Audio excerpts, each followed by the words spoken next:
Okay, I'm back again for this second episode of Should've, Would've, Could've. I actually, it's something like that, where we're going to be talking about High School Musical 2, or as I like to call it, High Club Musical 2, because there's really nothing to do with school in this one, besides the fact that all the characters are from a school.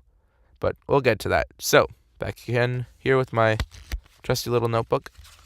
And let's churn. I only have about 6 pages of notes, and you'll find out why. I was thinking I was going to have a bit more, but speaking of what I was thinking of, let's talk about expectations for this. Usually, when I go into a sequel of a movie, I think it's going to be pretty bad. Because, that's how most are. A movie is successful, and they think, oh, let's cash out on this again, and they try to make a second one, and it's just a complete failure. That's usually how it is with most movies. But for High School Musical 2, I actually had some hope, thanks to the Winnie Mass book 12 Finally, which I read a long time ago when I was like in second or fourth grade. In this book, there was a character who was named Emily Sinclair, who kept stating throughout her times in the book that, oh, High School Musical 2 is way better than 1, but 1 is better than 3. Basically saying, ranking them, 2 is the best one, number 1 is the second best, number 3 is the worst. But I haven't seen 3 yet, so I don't know if it is bad or anything. But those are my expectations coming in because that's what I'd read before, and, I'd never heard anyone say otherwise from that, so that's that. So we open up with quite an elaborate number, and my first thoughts are, 1, I'm glad the lip sync is better, and 2, wow, the choreography is amazing. Last time I said that they could have gone with like maybe 2 more weeks of rehearsal, and this time it looks like they did. Like, it looks like they got some actually good more rehearsal, and like everyone was synced in on time until 30 minutes in. I realized how they got everyone in synced in on time, and they did it by this is how they fixed the lip sync too. It was all in the editing. So what they did is I could tell, like, for especially one of the scenes near the middle of end of Act 2 or so, when they were doing that song in the kitchen, I can't remember what it was called, it looked kind of sped up, and I was like, did they change frame rates or something here? And then I realized, no. What they did is they took all the segments, and they sped them up, and they took keyframes. I'm not using the proper terminology. I'm trying to use simpler terms to explain this for people who don't understand editing. But basically, they sped it up and perfectly synced it up to the music so that their lips and their mouth moved properly to the music. But by doing that, the digital artifacts left behind are the fact that the entire scenes and certain actions just looked really sped up and, like, not normal. Like, it doesn't look natural. But I don't know. It's one or the other. You end up like Colby's Clubhouse and all the late 90s Christian kids TV shows, completely out of sync lip sync, or you get nice in sync, but you get it kind of messed up. But that's a whole other thing. So continuity on this opening number was close to perfect, and I was going to thank the continuity director, but again, there didn't seem to be anyone listed in the credits, which means the director was probably doing it. So props to Kenny Ortega for upping that game there. And I'm sure he had done a lot of other shows in between this where he had gone to practice it out and gotten it better. My only complaint with the entire opening sequence, or basically a lot of the dance scenes, is that the jib shots, there was always this one jib shot that the DP kept overusing, where it would start out like the way they use telescopic jibs today. It would start out like in front of them looking at the group, flat, center, and then it would rise up and tilt down until you're looking down on them from an overhead shot. And they kept doing that same shot over and over and over again. It was really repetitive. And I'm like, okay, it's a cool shot, but the problem with it was not that they kept redoing it. It was that the jib was slightly canted, which means like tilted. It was like kind of sinking down to the right, like it was unbalanced. And I know I'm nitpicking here, but I'll get why I'm nitpicking in a second. So I have to mention here something I forgot. I just took a note this down.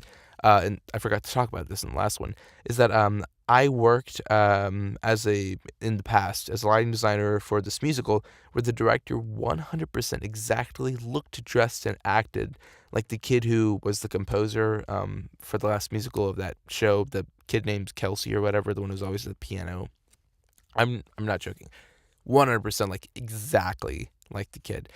And same attitude, same everything. I'm like, is this like a common trope that I'm just not aware of because I'm not ever leaving my closet? So anyway, that's that. Also, forgot to mention this again at the beginning of this episode. Auto-tune was, you can't escape it, especially with the Disney movie. Auto-tune is just something you have to take for granted. So, when we get over to the lodge, or what is, I guess they call it the club. I don't know. I'm not fancy. You could tell that entire opening dance scene in the pool must have taken ages because you can look up at the sky and you can see it kept changing. It's like from blue to gray to sunset to it's dark, and we're just using scenes that we shot in the middle of the night and color graded to look like it's shot in the daytime. You could see like some of the movements in the water. But anyway, that's nitpicking again. So, switching locations, though, going to talk about the story now, not nitpicking, is what I think really made this movie a success. Because if you would have just gone back to the school and said, oh, okay, now we have another problem, another scenario, another thing that's going to happen. Oh, look, we're going to get together. We're going to make another musical. Hooray. If they would have done that, we would have fallen down the path I was talking about of completely unsuccessful, just failure sequels. But switching up the location and making it happen at this club, this lodge, is actually what I think made this successful and what made me like this, when I'll get to my conclusion at the end. Because just switching it up, new fresh mind, new place, but same characters, and we get to see how they act in the summer. Could have gone with a different name, but I guess adding the two on the end worked out for Disney. Speaking from a modern producer's perspective, the reason why I think this trilogy is still successful to this day, because successful at the time, the reason why I think it's still successful to this day is because of the wide diversity of the main cast. You have all sorts of kinds of people in that. And the way that the Writers Guild, the WGA, and all the other people in the production industry in Hollywood today are going, they're like, no diversity? Sorry, we're not going to fund your film. Sorry, we're not going to do this. So I think having it like that was like future-proofing it, saying, yeah, keep broadcasting this. Keep pushing it out. I think it's going to be pretty successful for a while. So from the opening pool dance number, moving through the Gulf, through the Hawaii... Sorry. I always try to catch myself when I say Hawaii, because I've said Hawaii for so long that I can't actually say Hawaii, because I'm like, we're going to Hawaii. It's a long story for another time. But anyway, from the golf scene to the Hawaii little number, to the pool party, to the pool date, to the promotion, to the baseball game, all the way through the big argument in the kitchen, I had no complaints, seriously. And that's pretty crazy for me. Like, I had no problems with it. It was pretty good. And I like the twist of Sharpie, as I like to call her, and Ryan just like switching sides.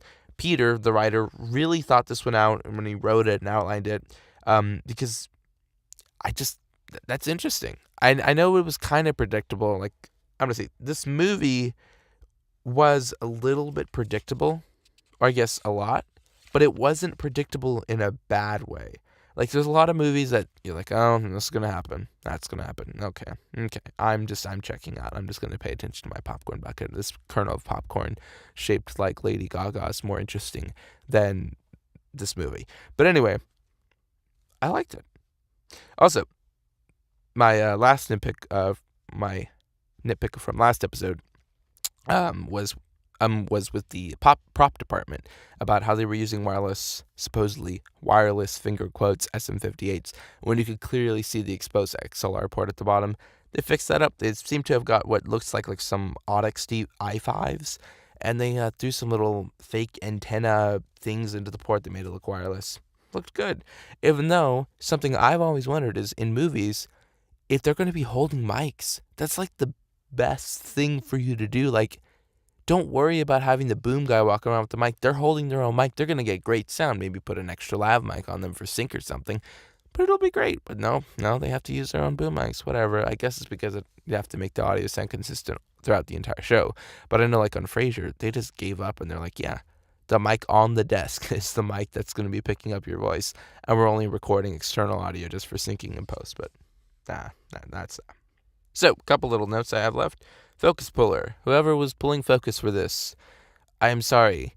I think you need glasses. Almost every shot was out of focus. And I understand it's standard definition. This is right before the turn into widescreen. It's high definition. But yeah, you need some help, man. I'm sorry. Maybe just get some glasses or something. We also had some more on-the-nose lyrics, which I'm fine with. It's a musical. Musicals, you express your feelings through music, not through actions, but through both. Anyway, whatever camera they used for this does not recept green well. Like, I've worked with some Sony cameras that just cannot see the color red, and it's very, very frustrating, especially for the show I worked on, where everyone was basically wearing red, and it was like, oh, are they wearing maroon? Is that maroon? No, that's not brown. Come on, Sony. Figure it out. But anyway, this camera could not see green well. Either that or whoever was doing the color correction really pumped those greens up. Because that's probably how they made Zac Efron's eyes blue stand out, is by bumping color, but that probably affected the grass. So it's like this really vivid, like, psychedelic looking grass in the background. And I'm like, no, please. Also, at the end, what was that song that Troy and Gabs were singing? I'm calling her Gabs because... Anyway, it sounded like the lyrics were almost exactly that Sandy Patty and Steve Green song about keep the faith or whatever. They're like, just keep the faith, okay. Remember, like I'm just saying, I'm a nitpicker. I pick nits out. I'm not a monkey, but I do that. Also, at the end, our last emotional song that we're singing out on the hill in the middle of the night with little gas lanterns or whatever. I'm like, don't drop it on the ground. Don't drop it on the ground. You're gonna start a fire in the grass. I'm just a little voice. Anyway, every time I hit the end of an emotional movie, I'm like, oh, let it rain, let it rain, let it rain. I'm saying this to my brain. I'm like, let it rain. Oh, sprinkler's turned on. Let it rain. Really? Also, that's a reference to the Father Knows Best episode, Bus to Nowhere. If you've never seen it, it's very emotional. You should watch it if you want a good cry sometime. I'll play a little clip here. Betty! My father. Betty, child, what are you doing? Oh, it's all right now, Father. Don't worry. Everything's all right. No, it isn't, or you wouldn't be here. Oh, come on home with me, honey. I know if we talk this out, we'll find solutions to your problems. You know, it's a funny thing. I don't seem to have any problems anymore. I feel whole again. But I don't know why. Well, honey, where'd you get that old thing? Well, see, this sweet little old man got off the bus here by mistake. And, oh, he was so lost and frightened, broke. So when I helped him get straightened around. That's the whole answer right there.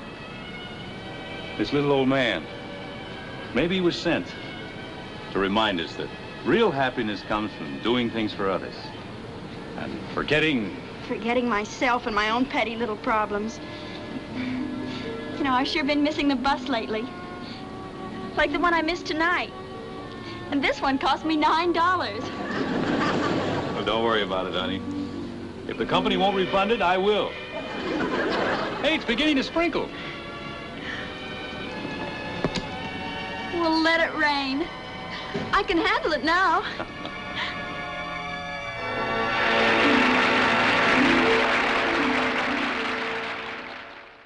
You're probably tired of hearing me nitpicking here, so we're going to get to these final thoughts.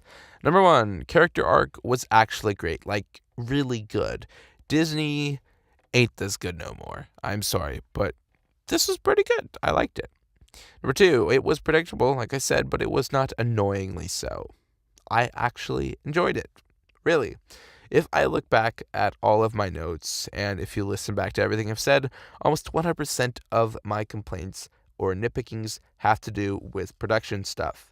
I have no problems with the music, the story, or cast, and I really liked the editing too. I think it was nice, on pace. It wasn't holding out shots a little longer than they needed to last time. This time was perfect. Just like, cut. You got the pacing down. Multicam shoots, great. I'm pretty sure it wasn't a multicam shoot. It had to be single cam, just based on the way it looked and the continuity errors.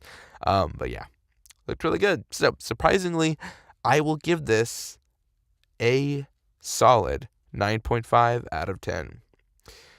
Finally, Emily Sinclair was right. And all I can say from here is fix the hat. Come on. Fix the hat. Like, yeah. Fix it. There you go. There you go.